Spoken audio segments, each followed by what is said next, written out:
Halo teman-teman, hari ini kita sambung lagi ya bahas ASEP UGM. Ini masih bagian yang kelima, yang composing skill. Bagian kelima yang pertama, paraphrasing.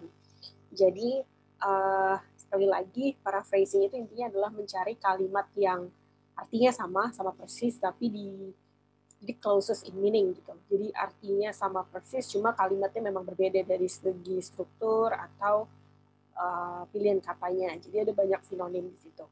Kemarin kita sudah selesaikan satu pertanyaan, yang nomor satu, yang ini. Kalau teman-teman masih lihat, ada videonya, teman-teman bisa lihat. Hari ini kita mau pindah ke pertanyaan yang kedua. Kemarin ini jawabannya adalah yang B. Hari ini kita selesaikan yang ini. Geser betul. Oke. Jadi soalnya adalah yang atas. Terus pilihannya ada 5 di sini. French is the only language other than English spoken in 5 continents. Terus, teman-teman harus cari tuh kalimat mana yang artinya sama persis dengan kalimat yang pertama tadi yang di atas. Gitu. Coba dibaca dulu ya.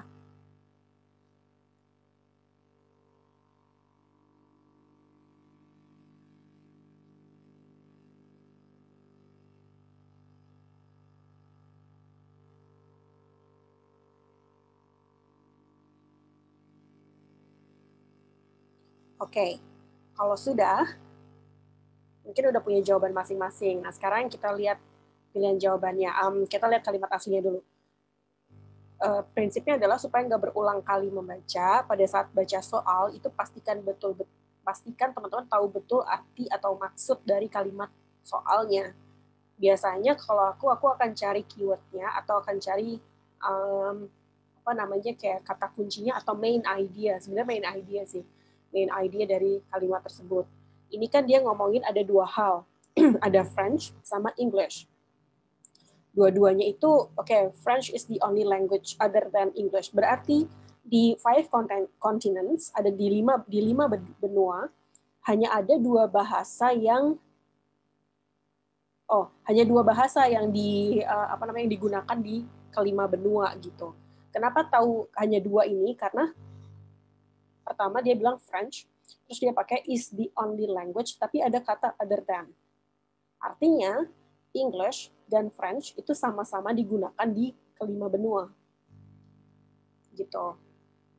Nah, kita harus cari yang sama persis artinya dengan kalimat ini.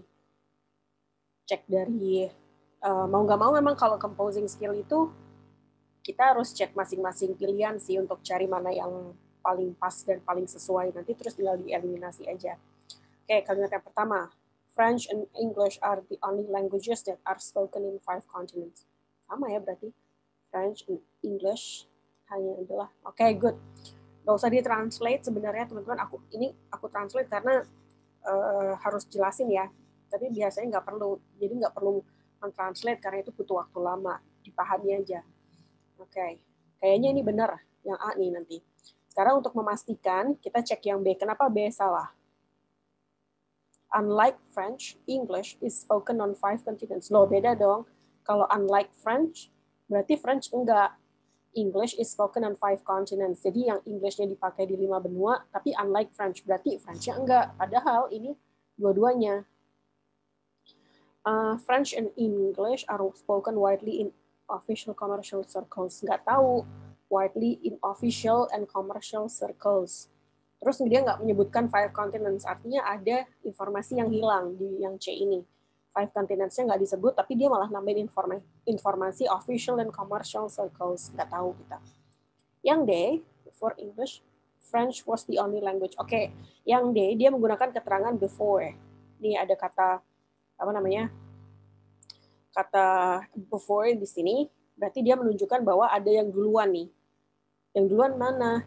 For English. Berarti French duluan digunakan di 5 continents, terus baru English. Padahal di sini di kalimat asli nggak ada keterangan waktu. Kita nggak tahu siapa yang duluan. Pokoknya dua-duanya digunakan di 5 benua.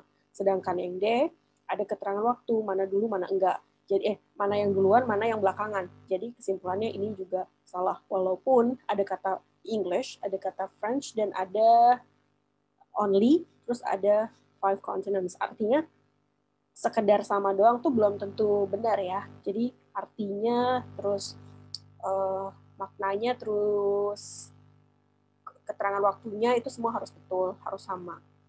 Terus worldwide, French is the most widely thought second language after English. No, widely thought second language, we don't know second language. Second language itu kan berarti bukan bahasa ibu. Nggak ada informasi tentang itu, so it's not this one. Kita cek betul nggak? Yes, jawabannya adalah A. Oke.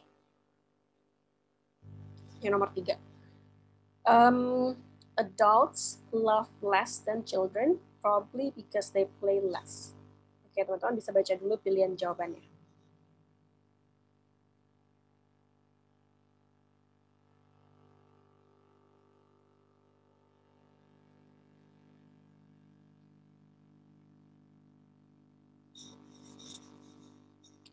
Oke, kita bahas.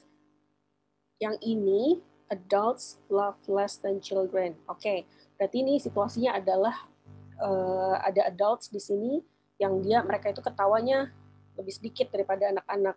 Terus di sini, oke, alasannya apa? Mungkin, ingat ya, ada kata probably. Terus di sini, jadi ini akibat, ini sebab. Sebabnya adalah they play less. Oke, jadi membandingkan adult dan bagaimana mereka frekuensi mereka ketawa dibandingkan dengan anak-anak. Terus di sini ada kemungkinan sebabnya apa? Sebabnya adalah they play less. Oke, kita memang harus cek satu-satu. So kita mulai dari yang A dulu. Baca cepat aja teman-teman. Unlike adults, children love more while playing games. Tidak ada keterangan while playing games ya. Jadi memang ada kata play, but it doesn't mean play games whatsoever. Terus tidak ada juga keterangan while. Kalau dia bilang while playing games, berarti ketawanya hanya pada saat bermain games. Padahal ini bukan pada saat bermain games, ini itu in general gitu. Jadi A jelas bukan.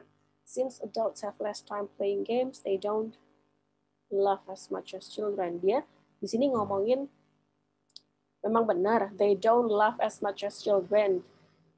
But ini alasannya adalah have less time playing games.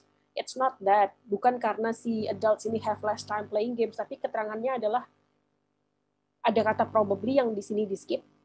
Di kalimat B ini tidak ada kata yang mengindikasikan bahwa dia adalah sesuatu yang mungkin, bukan nggak pasti gitu loh. Probably-nya hilang. Terus kemudian adults have less time playing games. It's not about time. Nggak tahu kita. Di sini ini karena waktu atau karena apa kita nggak tahu. Jadi bukan B. Yang C, no matter how much adults play, they can. Yang enggak, jelas enggak. Kalau di sini nih, yang kalimat C ini sangat mereka yakin banget nih. Karena tidak ada kata probably dan lain-lain. Jadi ini sangat kalimatnya tuh certain banget, 100% yakin gitu. No matter how much adults play, they can love. Bukan orang alasannya mungkin karena they play less kok. Kok dia bilang malah no matter how much. Masa mau main seberapa sering pun adults nggak akan pernah bisa ketawa lebih banyak daripada anak-anak. It's not that. Nggak, ini artinya beda banget. Yang D, it seems that adults who don't laugh much did not play much. Oke, ini panjang banget dan biasanya aku kalau yang D, yang kalimatnya panjang-panjang gitu suka aku curigai bukan jawabannya. Cuma aku pasti cek dulu sih. It seems that adults who don't laugh much did not play much with other children when they were young. Nggak tahu. Kita nggak ngomongin when they were young. Nggak ada keterangan tentang itu. Terus who don't laugh much. Berarti kalau di sini kan adults yang tidak yang nggak adults yang jarang ketawa, berarti ada adults yang sering ketawa dong. Padahal di sini adults-nya tuh semua gitu. Bukan adults yang A dan adults yang B, tapi ini adults semua in general. Sedangkan kalimat yang D itu adults who don't laugh much. Berarti kesimpulannya ada adults yang lain. Terus di sini ada keterangan tambahan pula, did not play much, kalimat utamanya malah bilang did not play much with other children, bukan itu. Bukan play much with other children, hanya mereka they play less. Oke, berarti tinggal E. Mungkin ini jawabannya. The reason why, pasti deng, the reason why adults love less than children might be that they play less. Oke. The reason sama dengan because. Why adults love less than children? Adults love less than children sama persis. Might be sama dengan probably. They-nya di sini pasti adults berarti ya kan, karena subjeknya tadi adalah the reason why adults, berarti di sini they-nya adalah adults. Play less, sama. Jadi kesimpulannya pertanyaan nomor 3 jawabannya adalah E. Begitu teman-teman.